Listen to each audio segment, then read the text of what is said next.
देखिए, दिनांक 23/9/2025 को एक डेड बॉडी मिली थी थाना चकेरी अंतर्गत मथुरापुर रोड सड़क के किनारे किसी के द्वारा उसको फेंक कर वहाँ पे चले गए थे। जो डेड बॉडी की हालत थी वो अधजली कंडीशन में थी डेड बॉडी। शिनाख्त के प्रयास किए गए, उस समय शिनाख्त नहीं हो पाई। पुलिस ने उसके फोटोग्राफ्स और उसके वीडियोस निकाले और उसके जो कपड़े पहन रखे थे उसकी डिटेल्स मीडिया पे सर्कुलेट की। साथ ही उसका हमने आगे पीछे के जो हमारे सीसीटीवी कैमरेज हैं उसकी भी हमने जांच कराई। उसके उपरांत जब हमने इसका पोस्टमार्टम कराया, पोस्टमार्टम में पोस्टमार्टम में कई तथ्य सामने आए और कुछ चीज़ें जो क्लियर नहीं थी उसको तसल्ली के लिए रेफर कर दिया गया।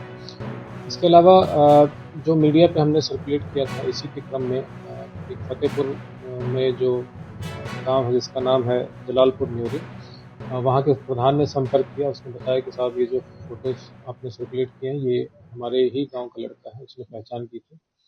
उसकी जानकारी के आधार पर जो मृतक है उसके पिता से संपर्क किया गया। पिता ने जब आया, पिता के साथ जब फोटोग्राफ सर्कुलेट की गई, उसने पहचान की अपने बेटे की, उसने पुष्टि की और उसने बताया कि साहब ये जो मेरी पत्नी है, मेरा जो लड़का है और उसकी बहू, ये तीनों इससे बैर रखते थे। और प्रधान ने भी इसकी पुष्टि की थी क्योंकि मरने के एक दिन पहले ये प्रधान से मिला था और उसने बताया था कि साहब हमको आशंका है कि मेरा भाई, मेरी भाई की पत्नी और मेरी माँ मुझे तीनों मिलकर मार डालेंगे। और घटना एग्जैक्टली यही हुई। दिनांक 22 तारीख को इन तीनों ने मिलकर इसकी हत्या कर दी थी। जिन्होंने हत्या की, इनको जब पुलिस ने हिरासत में लिया, इनसे जब गहनता से पूछताछ की तो इन लोगों ने कारण ये बताया कि जो छोटा लड़का था ये शराब पीने का आदी था और दूसरा इसका जो भाई जिसने शादी की थी वो इंटरकास्ट शादी की थी, जिसकी बार बार जो इसका छोटा भाई था वो उसका विरोध करता था। तो कहीं ना कहीं ये भाई के पास ये कारण था इसको अपने रास्ते से हटाने का। और दूसरा जो इसकी माँ थी, माँ का जो झुकाव था अपने बड़े बेटे की तरफ काफी ज्यादा था और वो भी अपने बड़े बेटे के ही बहकावे में आई और इन तीनों ने मिलकर मारा पीटा और इसकी फिर हत्या कर दी। हत्या करने के उपरांत इसकी बॉडी को डिस्पोज करने के लिए इन लोगों ने प्रयास किया कि चारपाई में बांध के इसको जला दें, लेकिन कुछ समय बाद इनको जब फील हुआ कि बॉडी जलेगी तो उससे दुर्गंध आएगी और बॉडी डिस्पोज नहीं कर पाएंगे इस तरीके से, इन लोगों ने आनंद फानंद में एक ऑटो लिया। उसको ऑटो को इसका जो बड़ा बेटा है वही चलाया और बॉडी को उसमें रख के और जहाँ पे बॉडी बरामद हुई थी वहीं पर दम करके लोग वहाँ से चले गए।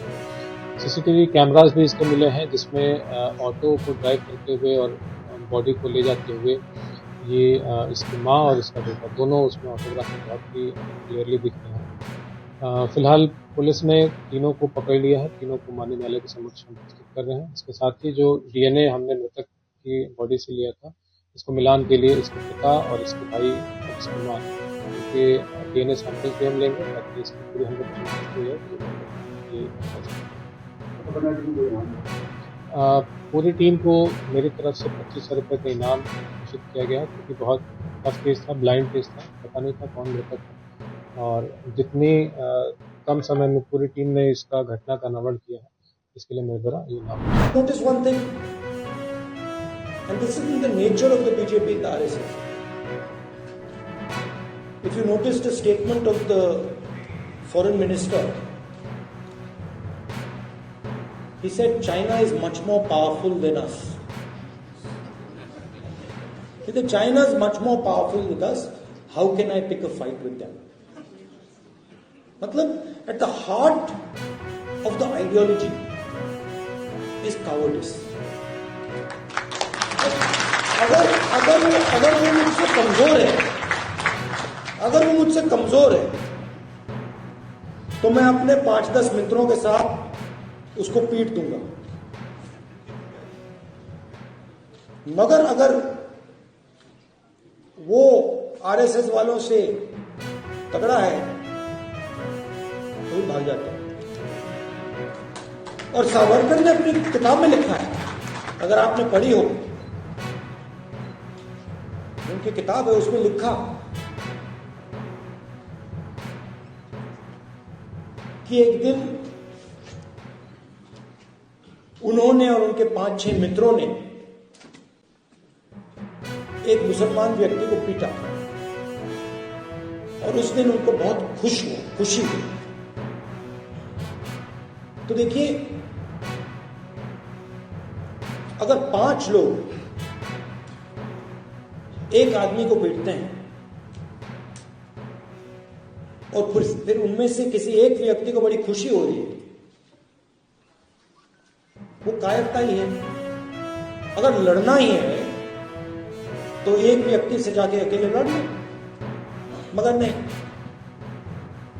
5-10 लोग सावरकर जी के साथ एक व्यक्ति को पीटते हैं। तो इनकी आइडियोलॉजी में यह भी है